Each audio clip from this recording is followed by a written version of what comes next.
Hello students, द्विध्रुव से related dipole से रिलेटेड अपने नेक्स्ट टॉपिक स्टार्ट करते हैं।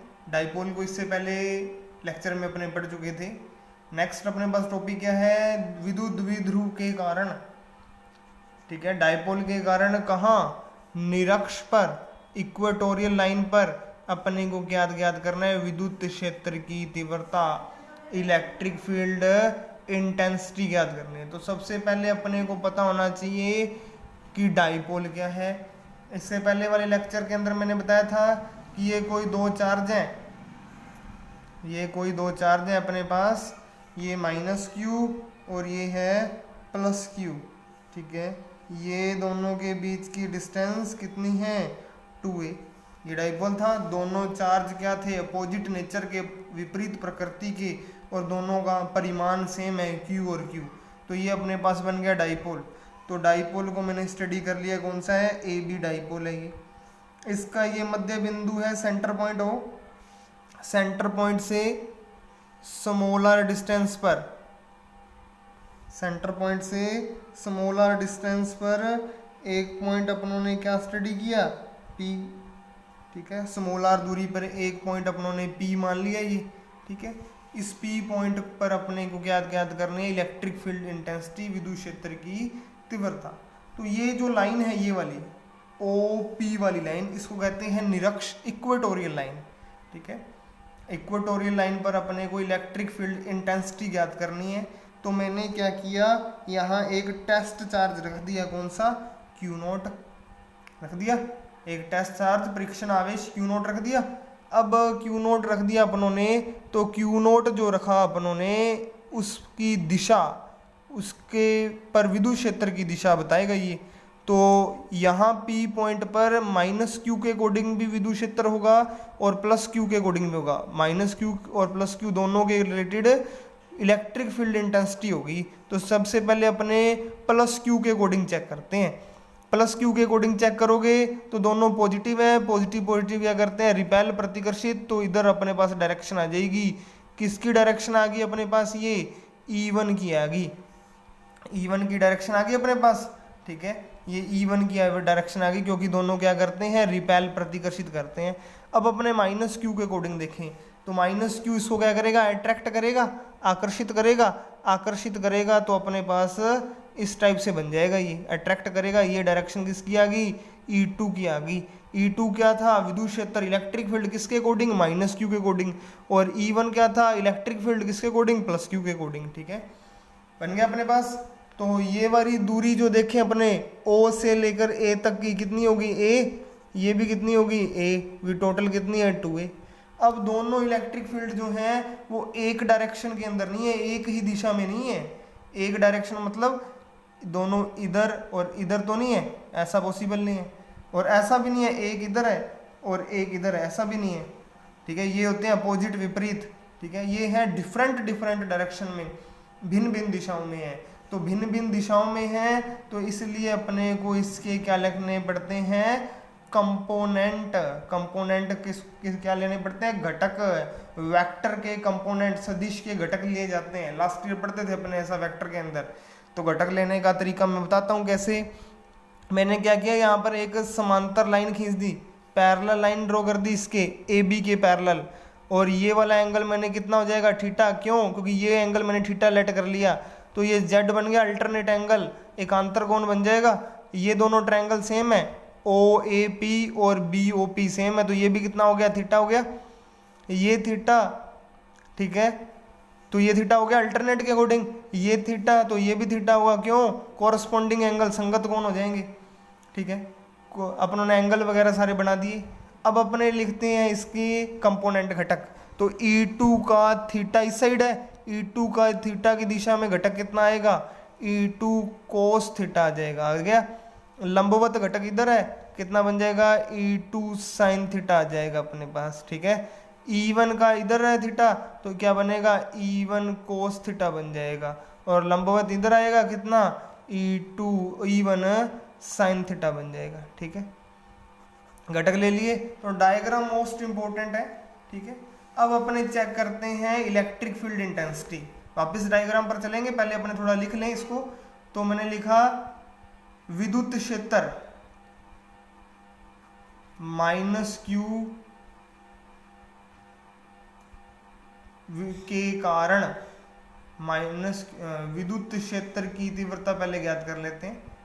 ठीक है, विद्युत क्षेत्र की तीव्रता ज्ञात करते हैं। तो मैंने लिखा माइनस क्यू आवेश के कारण electric field intensity due to minus Q charge. मैंने कितनी लेट की है, माइनस क्यू के कारण E2 लेट की है। माइनस क्यू का देखो इलेक्ट्रिक फील्ड कितना लेट किया हुआ है, E2 माइनस क्यू के अकॉर्डिंग। ठीक है, तो क्या बना, फॉर्मूला क्या था, के क्यू बाई आर स्क्वायर। तो दूरी कितनी है, AP का स्क्वायर, AP है ना दूरी, माइनस क्यू के अकॉर्डिंग A2P। तो ये क्या बन गया, इसका हाइपो बन गया, करण बन गया। तो करण का मान क्या होता है, आधार स्क्वायर प्लस लंब स्क्वायर का अंडर रूट। तो ये स्क्वायर आ गई, इक्वेशन कितनी आ गई अपने पास, फर्स्ट आ गई।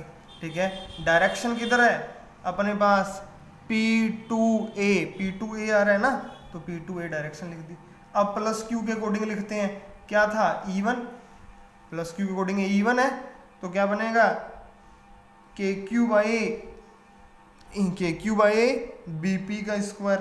ठीक है, क्या बन जाएगा, K Q under root R square plus A square. Hypo निकालना है ना करण, इक्वेशन नंबर आ गई सेकंड। और डायरेक्शन क्या है, B2P के अकॉर्डिंग है। देखो कैसे, B2P इस साइड है। ठीक है, अब उन्होंने लिख लिया। अब आपको इक्वेशन फर्स्ट और सेकंड से ऐसा तो पता लग ही रहा है कि ये दोनों सेम है, E1 E2। ठीक है, E1 E2 सेम है, तो E1 और E2 सेम है, साइन थीटा से मल्टीप्लाई कर दोगे तो सेम हो गए। तो ये दोनों सेम हो गए, ये वाले सेम हो गए, और इसकी दिशा है विपरीत। तो एक दूसरे को क्या कर देंगे, ये कैंसिल कर देंगे, निरस्त कर देंगे। ठीक है, तो अपने पास जो रिजल्टेंट इलेक्ट्रिक फील्ड, परिणामी विद्युत क्षेत्र, ठीक है, E आएगा जो, वो किसके अकॉर्डिंग आएगा, बचे कौन से अपने पास, E1 cos theta, E2 cos theta, दोनों बच्चे इसके अकॉर्डिंग आएगा। दोनों एक ही दिशा में, एक ही दिशा वाले क्या करते हैं, अपने ऐड करते होते हैं। तो क्या बनेगा, E1 cos theta plus E2 cos theta. ठीक है, E1 E2 के क्या है, इक्वल। तो क्या बन जाएगा अपने पास, E1 cos theta plus E1 cos theta. ये E आ गया मेरे पास, इसको क्या लिख सकता हूं मैं, 2E1 कोस थीटा। इक्वेशन क्या आ गई अपने पास, थर्ड आ गई। ठीक है, थर्ड इक्वेशन तक आ गई। E1 मुझे पता है, अब क्या रह गया, ओनली कोस थीटा। तो कोस थीटा निकाल लेंगे, कोस थीटा निकाल लेंगे इस त्रिभुज से। देखो AOP। ठीक है, इसमें कोस थीटा लगाना है। ये थीटा के ये वाली साइड क्या होती है, परपेंडिकुलर, ये है बेस और ये है हाइपो। तो बेस की वैल्यू कितनी है, ये है लंब, ये है आधार और ये है करण। ठीक है, तो कोस का फॉर्मूला अपने पास क्या होता है, कोस का अपने पास फॉर्मूला क्या होता है, कोस थीटा का बेस बाय हाइपो। ठीक है, मतलब आधार बटे कर्ण। ठीक है, तो बेस कितना आया A और कर्ण कितना है R square plus A square. Equation कितनी आ गई, 4 इक्वेशन तक आ गई। थर्ड तक अपनों ने बना चुके हैं। ये देखो कोस थीटा रख दें और E1 रख देते हैं। ठीक है, तो क्या बन जाएगा अपने पास, ठीक है, 100 अतः क्या बन जाएगा, E इक्वल्स टू, ठीक है, E अपने पास आया था 2 E1 की वैल्यू कितनी थी, K Q by under root R square plus A square का होल स्क्वायर, और यहाँ आया a by under root R square plus A square. और ये क्या बन गया, Q2A, ये Q2A बन गया। Q2A क्या लिखते थे, P डाइपोल मोमेंट, विद्युत द्विध्रुव आघूर्ण, तो P लिख दिया अपनों ने। ठीक है, और ये स्क्वायर हट जाएगा, यहाँ घात होगी 1 और ये है आधी, तो 1 और हाफ कितना होता है, 1 और आधा कितना होगा, 3/2। ये बन गया।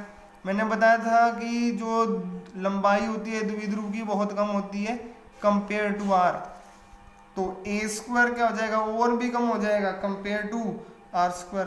तो ए स्क्वायर को अपने छोड़ सकते हैं, तो क्या बन जाएगा, के पी बाई आर स्क्वायर की पावर 3/2। ये 2 से ये 2 कट, तो अपने पास क्या बन गया, के पी बाई आर क्यूब बन गया। तो अपनों ने क्या ज्ञात कर दी, इलेक्ट्रिक फील्ड इंटेंसिटी, ठीक है, कहाँ, इक्वेटोरियल लाइन पर, निरक्ष पर ज्ञात कर दी। अक्ष वाले में यहाँ 2 था, इसमें 2 नहीं आएगा। इसका कौन सा फॉर्म लिखना होता है अपने को, वेक्टर फॉर्म, ठीक है, सदिश रूप लिखना होता है। सदिश रूप लिखें तो ई के ऊपर वेक्टर आएगा, ठीक है, के पी बाई आर वेक्टर के मोड का क्यूब, ये पी पे ऊपर वेक्टर लगा दिया, ठीक है। ये पी की डायरेक्शन मैंने बताई थी पिछले लेक्चर के अंदर, किधर होती है, -2 प्लस इस साइड होती है, और कोस थीटा घटक इधर है, इस साइड है, तो दोनों एक दूसरे के अपोजिट हो गए। अपोजिट हो गए तो यहाँ किसका साइन लग जाता है, माइनस का साइन लग जाता है। तो इंपॉर्टेंट फॉर्मूला आ गया अपने पास, ठीक है। तो अपनों ने आज के लेक्चर में क्या स्टडी किया है, विद्युत क्षेत्र की तीव्रता द्विध्रुव के कारण निरक्ष पर, ठीक है, electric field intensity at equatorial line due to dipole, तो स्टडी कर लिया अपनों ने, ठीक है। साथ साथ आप ये सारा मैटर कवर करते रहें, प्रैक्टिस करते रहें, और इसके बाद अपने इसके न्यूमेरिकल सोर्स स्टडी करेंगे। Okay, thank you.